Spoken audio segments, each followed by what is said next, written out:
everybody. It's warming up now, but it's cool this morning. It had frost on. So yesterday, we knew the frost was coming, and we cut a little bit of firewood and fired our furnace up. Well, we bought it. We had immense trouble out of it since 2014. So it's been almost 10 years, other than just some minor things. But this year, we fired it up, and I just could not get any heat out of it. Well, I've added valves and miscellaneous stuff, but I want to show you this. So, I'll show you the one in the basement, but this thermostatic valve right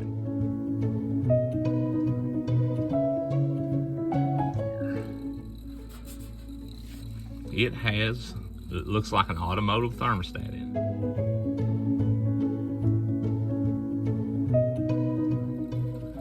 Took it out and the thermostat was stuck open. Okay, it says that you have to have that installed for corrosion warranty. So I understand that, but I'm pretty sure we're outside of that warranty now. Anyway, so what I done was I took this cap off the 4 bolts.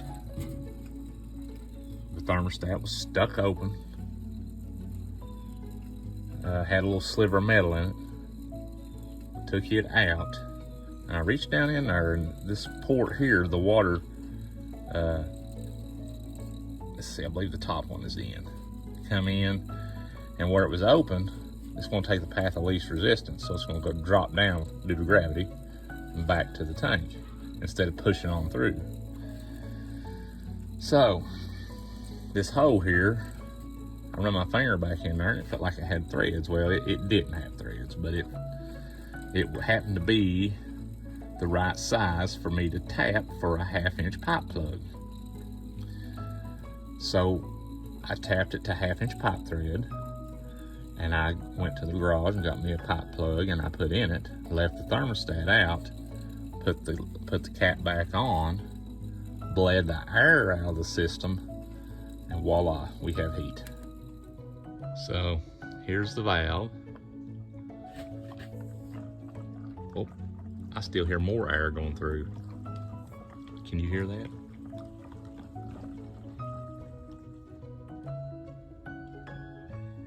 That's crazy. So here's my hot end. Here's my return. Comes in, and where the thermostat was open, it was due to gravity. It's dropping down, turning back to tank. Okay, so now that I've put the pipe plug in it, it's forcing up through. I can feel the temperature of my lines, hot. My return's hot. Okay, so it's pushing hot water through. Now I may have to regulate the flow with my ball valve over there and slow it down to where the heat exchanger can pick up the heat. Just like a car without thermostat, if that water flows through so fast, it ain't got a chance to pick up the heat and take it with it. So anyway, good technology. I strongly recommend it, but it's a young man's game. I'm gonna tell you, you gotta like cutting firewood. These stoves do consume quite a bit. Be still, Diesel. Okay, this is what we bought. We bought it in 2014. I read there's different ones. There's stainless steel ones. There are Hardys, and I can't remember all the different brands of stoves, but I went with this one because it was there was a couple dealerships local, and I had good service out of it. So what it is a box inside of a box, a bigger box around the outside, and an inner box on the inside. In between those two boxes is water, coolant, whatever you want to call it. So you build your fire on the inside box, and your draft is controlled right here. You got a little draft door. So when your temperature in your stove gets down, the draft opens, allows air in, allows the fire to pick back up. when it gets to a certain temperature, whatever you set it at. I think I've got it set at like 190. It shuts at 190 and opens back at 180. So it's going to climb, temperature's going to climb just a little bit because from the heat that's already in there. And then, so it's just heating that water. And the whole time it's heating the water, you have a little electric pump, circulator pump, and it's pushing that water into the house. So it flows the water through a heat exchanger, or a radiator, if you will, about like a heater core, into my existing furnace.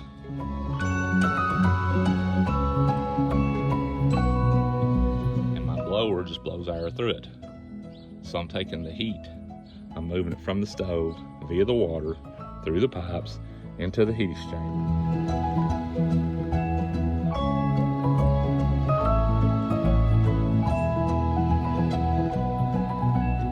The furnace blows the air through the heat exchanger, it picks up the heat, and into the house it goes.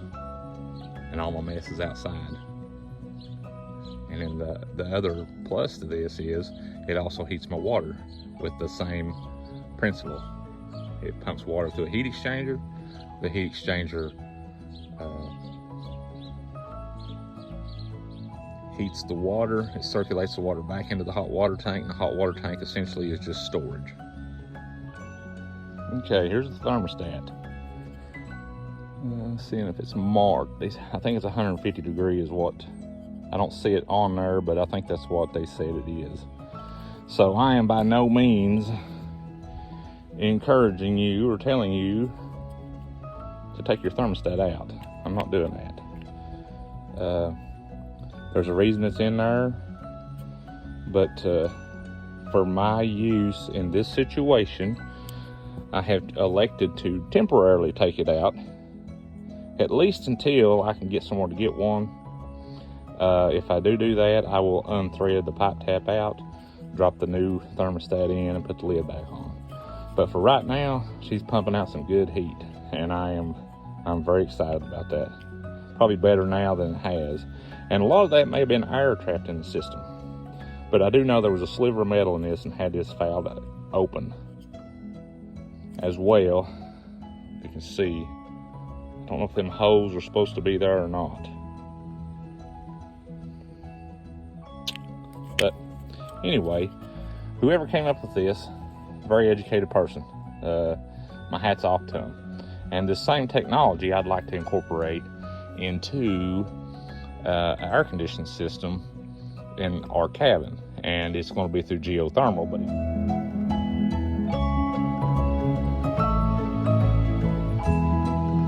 circulating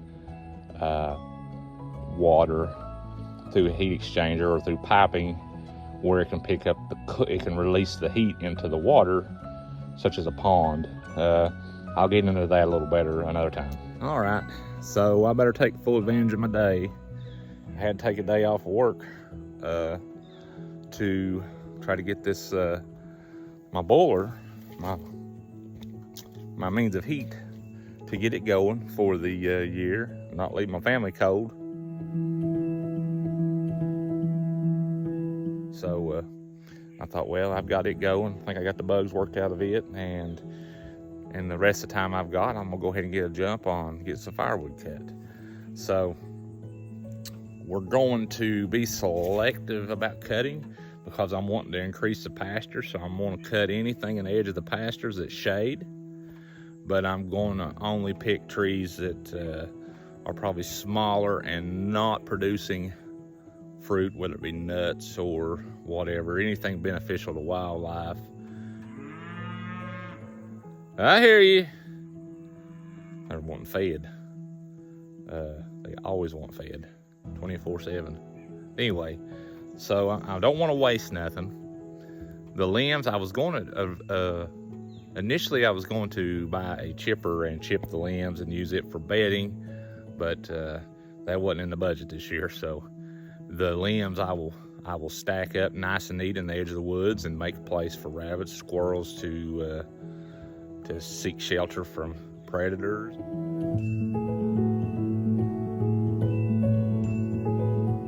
you know, make a habitat for wildlife. All right, let's get started. So they're gonna get them some roughage one way or another. Must like them oak leaves, don't you? Eat up.